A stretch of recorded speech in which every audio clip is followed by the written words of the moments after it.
कांग्रेस महिला मोर्चा की तमाम कार्यकर्ता बीजेपी दफ्तर के बाहर प्रदर्शन करने पहुंची हैं। महिला कांग्रेस दिल्ली की अध्यक्ष मोनिका मेहरोत्रा हमारे साथ है। मोनिका जी, किस लिए प्रदर्शन कर रहे हैं आप लोग?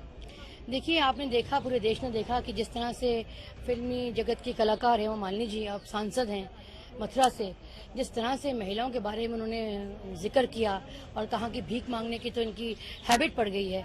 इस तरह से महिलाओं का अपमान एक सांसद कर रहे हैं और जो उस पार्टी के सांसद कर रहे हैं जो ये कहते हैं कि बहुत हुआ महिला पर अत्याचार, आपकी बार मोदी सरकार उनके सांसद से बोल रही हैं। ये महिलाओं का संरक्षण करेंगी, ये इन पे ताकत देंगी, उनको ये हाथ बढ़ाएंगी, शक्ति देंगी। वो इस तरह से कह के फिल्मी जगत पे इन्होंने नाम कमाया। कम से कम सांसद होके उस गरिमा को तो समझें, महिला है, रियल लाइफ में अंतर तो समझें। महिला होते हुए ऐसी बात करना, इससे पहले अरुण जेटली ने भी बलात्कार की दामिनी घटना को छोटी घटना बताया था। तो आज तरफ आप कह रहे हैं कि जब बीजेपी दावा करती है महिलाओं के सम्मान की, अधिकार की, फिर इस तरह के बयान क्यों आते हैं? क्या मंशा है? यहीं से जाहिर होता है इन करनियों कथनी में, इनकी मानसिकता, इनकी बातें, एक खोखलापन दिखाई देता है इनके अंदर।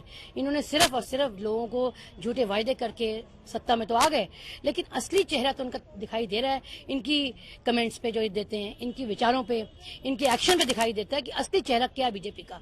एक सांसदों के नाते और महिलाओं के नाते इस तरह से वो बोल रही हैं। तो यहाँ से करनी कथनी का अंतर बीजेपी का और महिलाओं के लिए कितना ये सीरियस है, ये दिखाई देता है।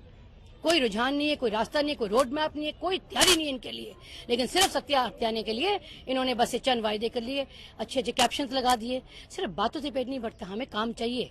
महिलाओं का अपमान बर्दाश्त नहीं करेंगे।